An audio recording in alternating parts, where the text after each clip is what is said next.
안녕하세요. 매일 아침 말씀 묵상에 오신 여러분을 진심으로 환영합니다. 10월 21일 목요일 첫째 되는 계명. 생각할 문제: 모든 계명 중에 크고 첫째 되는 계명은 무엇일까요? 마지막 때 우리의 선택을 좌우하는 결정적인 요소는 무엇일까요? 오늘 우리에게 주는 교훈은 무엇일까요? 서기관 중 한 사람이 그들이 변론하는 것을 듣고 예수께서 잘 대답하신 줄 알고 나와 묻되 모든 계명 중에 첫째가 무엇이나이까? 예수께서 대답하시되 첫째는 이것이니 이스라엘아 들으라. 주 곧 우리 하나님은 유일한 주시라. 내 마음을 다하고 목숨을 다하고 뜻을 다하고 힘을 다하여 주 너의 하나님을 사랑하라 하신 것이요. 예수님께서 그 모든 계명의 요약, 그 모든 성경의 요약을 한 가지로 이야기하시기를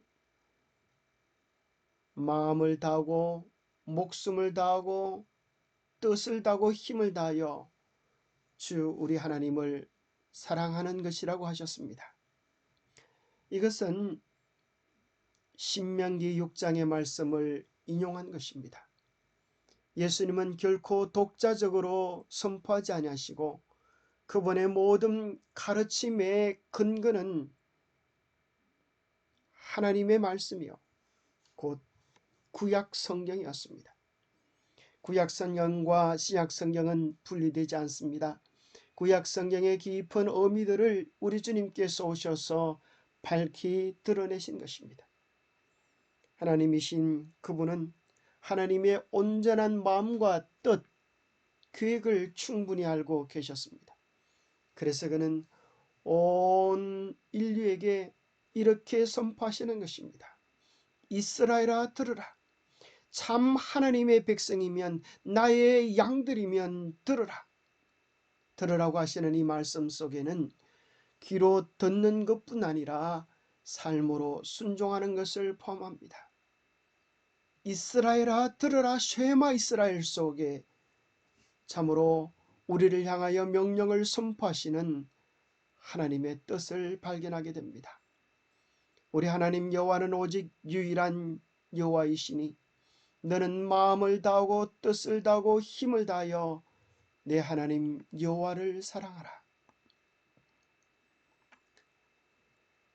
우리 주님께서 대답하신 이 대답 속에 참으로 핵심적인 진리가 있는 것입니다.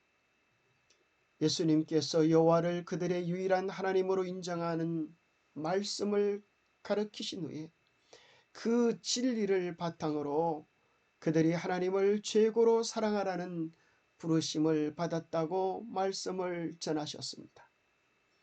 이 명령보다 더 현대 진리가 되는 것이 어디 있겠습니까?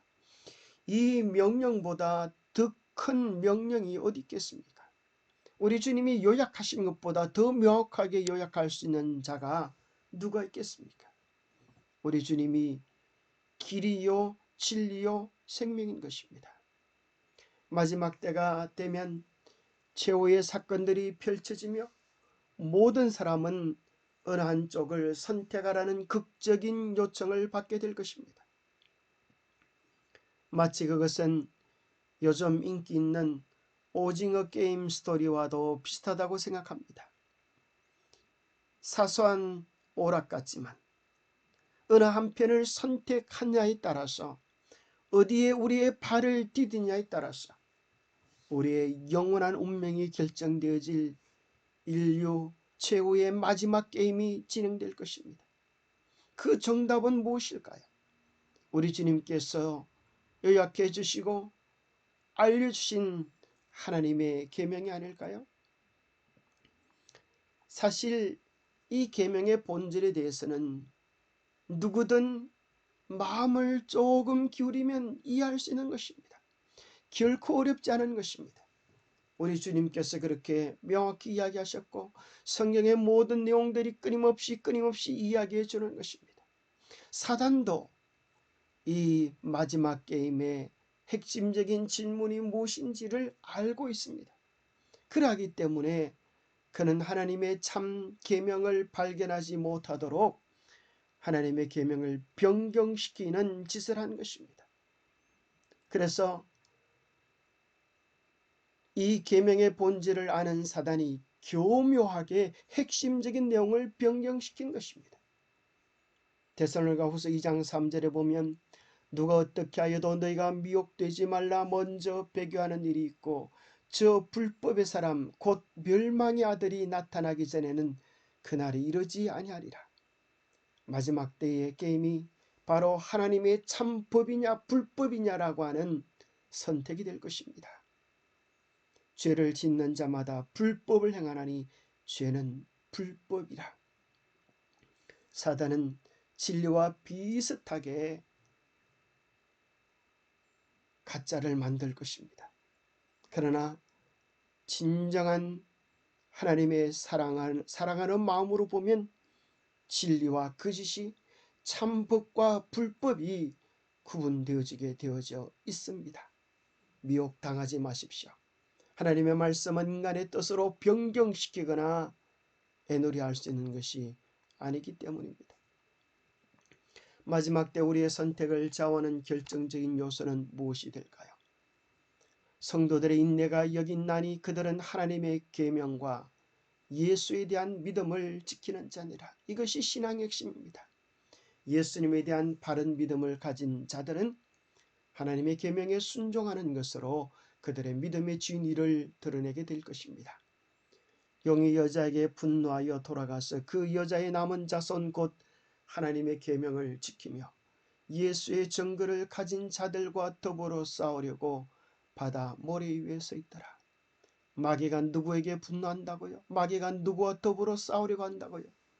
그들은 바로 여자의 남은 자손, 하나님의 계명을 지키는 자라고 이야기하고 있습니다. 박해를 마주하게 될지도 모르는 상황에서 우리가 하게 될 선택은 결국 우리가 하나님을 진심으로 사랑하는가 그렇지 않은가에 따라 판가름나게 될 것입니다. 오늘 우리에게 주는 교훈은 무엇입니까? 하나님을 가장 사랑함. 예수께서 가라사대 내 마음을 다하고 목숨을 다하고 뜻을 다하여 주 너희 하나님을 사랑하라 하셨으니 이것이 크고 첫째 되는 계명이요. 우리 주님께서 말씀하셨던 그 말씀 속에 이 게임의 중대성이 나타나 있습니다. 목숨이 달려있는 게임이라고 하는 것입니다. 하나님을 사랑하느냐 아니하느냐가 아닌 것입니다. 하나님을 사랑하되 마음을 다하고 목숨을 다하고 뜻을 다하여 사랑할 때 이 문제는 풀어지게 될 것이고 성리의 면류관을 쓰게 될 것입니다. 천대 계명은 하나님께로부터 애정을 분리시키는 것을 용납하지 않는다. 어떤 것도 우리가 하나님 안에서 누리는 가장 큰 기쁨에서 분리시키거나 나누도록 허용해서는 안 된다. 하나님을 가장 사랑하는 그 일에서 애정을 분리시키거나 심령을 떠나게 하는 것은 무엇이나 어떤 형태의 우상이 될 것이다. 사단은 분리의 전문가입니다. 사단은 이간질의 전문가입니다. 그리하여 하나님께 마음을 바친 천사의 3분의 1을 이간질시켜 이 땅으로 버림받게 하는 일을 했습니다. 사단은 오늘도 진리로 택함을 받은 자일지라도 미혹하기 위하여 간교한 수단을 쓰는 것입니다. 그는 구약과 신약을 분리시킵니다. 알고 보면 놀랍게도 구약과 신약이 그리스도 안에서 일치되어지고 십자가 안에서 하나 되는 놀라운 복음인 것입니다. 사단은 교묘하게 두 번째로 율법과 복음을 분리시킵니다. 알고 보면 율법과 복음의 본질은 하나입니다. 그것은 하나님의 가슴이요 사랑입니다. 마귀는 교묘하게 믿음과 순종을 분리시킵니다. 순종이 없어도 너희들은 믿음만으로 천국을 얻을 수 있다고 이야기합니다. 사단은 교묘하게 믿음이 없어도 순종으로 천국을 얻을 수 있다고 이야기합니다. 이 둘은 교묘한 속임수입니다. 진정한 믿음을 가진 자들이 참된 순종을 주님께 드리게 될 것입니다.